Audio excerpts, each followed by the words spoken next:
Sir మీరు 7 సంవత్సరాలు పదవి ఉన్నప్పటికీ కూడా మీరు పదవి విరమణ తీసుకొని మీరు పోరాడుతున్నారు. గత ఎన్నో సంవత్సరాలుగా పోరాడుతున్నారు కదా.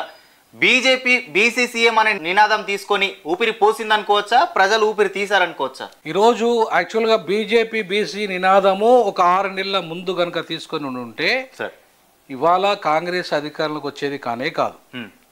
కాంగ్రెస్ అధికారంలోకి రావడానికి కారణం ఏంటంటే ఇవాళ బీజేపీ తన వైఫల్యాలను కప్పిపుచ్చుకొని ఇవాళ ప్రజలకు బీసీ ముఖ్యమంత్రి నినాదాన్ని పలచన చేసేసి ఇవాళ ఆ నెపాన్ని ఇవాళ ఒకరి మీద నెట్టేసే ప్రయత్నం బీజేపీలోనే. ఒకరి మీద ఏంది సూటిగా చెప్పాలంటే ఈటల రాజేందర్ గారి మీద నెట్టేసే ప్రయత్నం. ఇది తప్పు.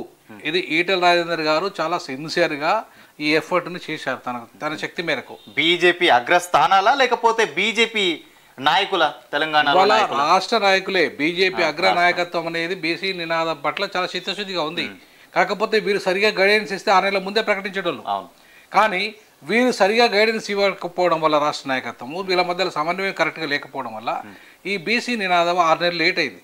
అయినప్పటికీ బీసీ నినాదము అట్రాక్షన్ అంటే ఇవాళ బీసీ లోపలికి వెళ్తున్న క్రమంలోనే ఇవాళ కొంతమంది బీసీ నేతలు కొంతమంది ఆ బీజేపీలోనే ఉన్న నేతలు వాళ్ళ మధ్యలో వాళ్ళకు సఖ్యత లేని కారణంగా తర్వాత బీసీ ఎక్కడ ఈటల రాజేందర్ మొన్న వచ్చిన జూనియర్ అయిన ఈటల రాజేందర్ ముఖ్యమంత్రి అవుతాడేమో అనే ఒక అక్కసుతోని ఇవాళ ఆ అంశాన్ని బలంగా ప్రజల మధ్య పోవడంలో కానీ లేదా ముందు కేంద్ర నాయకత్వం ముందు డిసిషన్ తీసుకోవడంలో కానీ లేదంటే మొత్తం సమన్వయం చేసుకొని బీసీలకు ఎక్కువ సీట్లు ఇప్పించి వాళ్ళని బలమైన వాళ్ళని గెలిపించడంలో కానీ ఇవాళ వైఫల్యం చెందడానికి రాష్ట్ర నాయకత్వ సమన్వయ లోపము.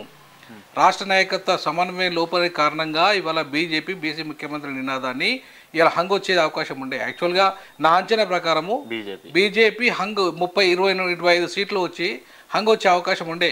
కాంగ్రెస్ ఎట్టి పరిస్థితులు అధికారంకి వచ్చే అవకాశం లేకపోతుండే. కానీ ఇవాళ బీజేపీ వైఫల్య కారణంగా ముఖ్యంగా రాష్ట్ర నాయకత్వం వైఫల్య కారణంగా ఇవాళ ఆ పరిస్థితి రాకుండా పోయింది. దానికి ఎవరిని మీద నెట్టేస్తున్నాడు ఏమంటే ఈటల రాజేందరే కారణం. బండి సంజయ్ ఉంటే ఇది అయ్యేది కాదు, బండి సంజయ్ని తీసేయడం వల్లనే జరిగిందంటే ఇది తప్పు అంటున్నారు. ఎందుకంటే బండి సంజయ్ ఉన్నప్పటికీ కూడా బీసీ నినాదం తీసుకోకపోతే అక్కడ పర్సెంటేజ్ ఓట్ బ్యాంక్ పెరిగేది కాదు. ఇవాళ 1 సీటు నుండి 8 సీట్లకు వచ్చిందంటే కారణం ఏంటంటే బీసీ నినాదము, దానికి తోడు వర్గీకరణ అంశము. సో దానికి తోడు వర్గీకరణ అంశము బీసీ నినాదం తీసుకున్న కారణంగానే ఇవాళ కొంత సెక్షన్ బీసీలో ఉన్న సెక్షన్ దళితుల్లో ఉన్న సెక్షన్ ఇవాళ బీజేపీ వైపు మొగ్గు చూపింది. కాబట్టి ఇవాళ 7% కాస్త 14% అయింది.